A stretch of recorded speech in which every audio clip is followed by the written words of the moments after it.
Señoría, tiene 10 minutos. Tiene la palabra. Señoría, le hemos escuchado ayer y hoy con mucha atención. Quizá la diferencia está en que la vieja política hace como que oye, señora Díaz, míreme, y no escucha. Le he atendido y además le he mirado, porque a mí me gusta, quizás por deformación profesional, mirar a los ojos de la gente cuando me dirijo a ellos. Y le he atendido con atención. Yo creo que hay que mirar a una legislatura en la que nos preocupa varias cosas, y usted no ha hecho respuesta. Señora Díaz, ¿por qué se derechiza en el discurso? ¿Por qué se derechiza en el discurso contradiciendo el que ha tenido en la campaña electoral? Nosotros nos vamos a dar confianza a quienes se tiñen de rojo 15 días y ahora de azul. Quizás en esa disquisición sobre la vieja política y la nueva, es verdad que a mí me cuesta mucho trabajo asumir con naturalidad la hipocresía y el cinismo. Eso es algo que efectivamente no me voy a acostumbrar. Lo anuncio ya, es la primera vez que hablo, pero no me voy a acostumbrar al cinismo y a la hipocresía en política. Y evidentemente para eso estamos aquí, para servir y cambiar un poco las reglas del juego de la política. Porque a nosotros lo que nos preocupa, y es lo que yo he atendido en su discurso, es que usted no puede decir que no ha incentivado. Mire, página 37 de su discurso escrito. Se trata, señoras y señores diputados, de estimular e incentivar por todos los medios a nuestro alcance, apurando todas nuestras competencias, que las entidades financieras busquen alternativas para evitar el drama de las familias desahuciadas sin alternativas de un lugar donde vivir. Eso lo ha dicho usted, no yo. Y, en segundo lugar, la ley de la... Discúlpeme. Tranquilícese, señora Díaz. Hay tiempo para que usted hable. La ley de la función social de la vivienda es el orgullo de Izquierda Unida. ¿Sabe por qué? Porque logramos dos victorias. Una, aprobarla, y otra, vencer su resistencia, cuando la tuvieron guardada en la mesa. Por eso consideramos, como ninguna otra, lo que define a nuestra presencia en el Gobierno de Andalucía. Porque pone negro sobre blanco y sin que haya nada que pueda superarla, la posición inquebrantable y no neutral en favor de las víctimas de la crisis. Yo creo que cuando plantea el debate de los impuestos, mire usted, hablaba de lástima. A mí me da lástima que usted asuma con ese desparpajo que le caracteriza las tesis neoliberales, que hay que reconocérselo, tienen coherencia en quien lo hace desde hace muchos años. Porque el debate falaz y engañoso es plantear lo de subida o bajada de impuestos. Eso es engañoso, compañero y compañera. El debate es quién paga impuestos para mantener el estado de bienestar y para hacer políticas sociales. Ese es el debate. Por tanto, sobre ese debate nosotros planteamos la fiscalidad ecológica para quien contamina pague. Y el debate de la concepción de un impuesto a las grandes superficies con una voluntad de transferencia para apoyar, estimular y proteger a un pequeño comercio que, si se les deja en la libertad horaria, la libertad de mercado, cae y muere. Y nosotros no estamos ni somos partidarios. Hablamos de la fiscalidad del juego, porque lo que nos importa es que, a la hora de establecer la fiscalidad, paguen los que más tienen. ¿Y sobre qué conceptos? Ese es el debate. Y sobre una garantía que es fundamental y de máxima responsabilidad en quien gobierna.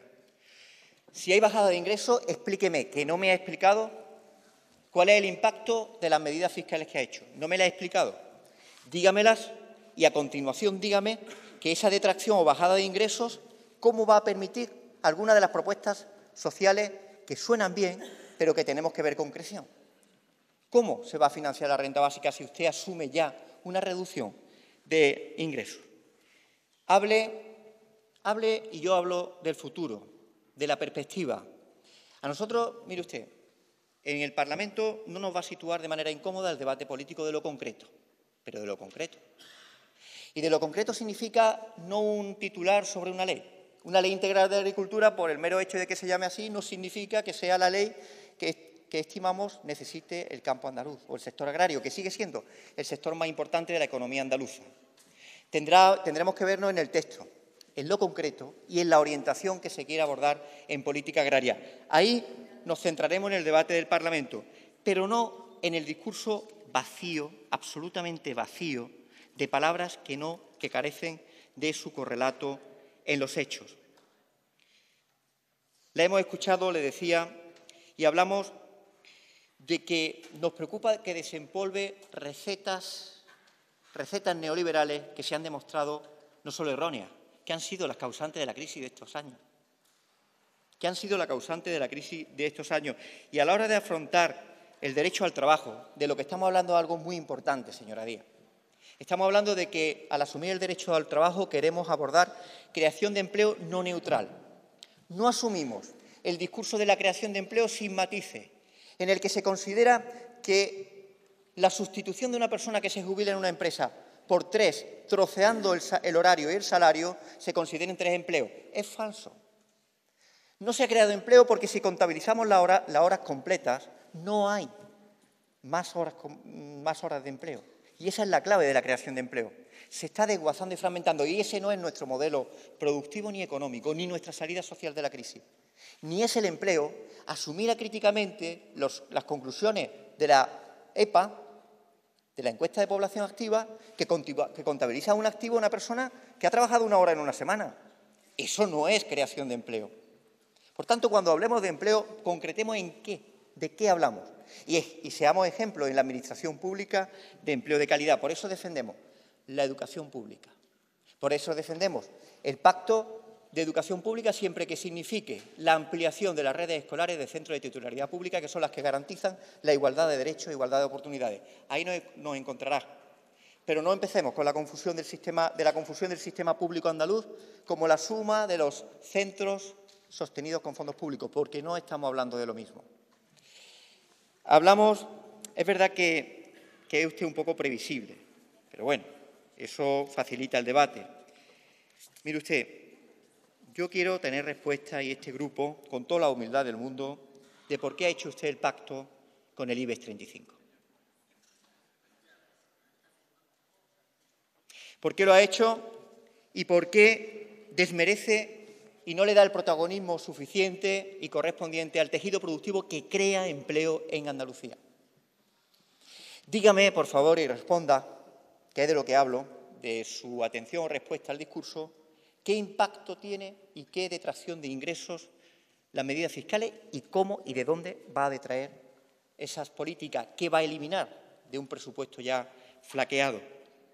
Dígame por qué asume el decálogo liberal que usted con tanto orgullo aporta con la teoría del crecimiento. Contésteme, porque en el fondo de lo que se trata es de que construyamos una propuesta programática que se convierta en hechos. Y ese es el gran problema de credibilidad que usted tiene. Señora Díaz, míreme a los ojos. Y si no me mira, se lo digo yo. Señora Díaz, ¿sabe cuál es el problema? Que no es de fiar. Ese es el problema. Que lo que dice en el discurso no tiene ninguna voluntad de ejecutarlo. Y eso es lo que da una ausencia absoluta de credibilidad para que nosotros le demos el sí. Le vamos a dar un no a la vieja política, un no al cinismo y la hipocresía y un sí a la concreción de los debates y de los problemas reales de Andalucía en el debate parlamentario. Muchas gracias. Muchas gracias, señoría.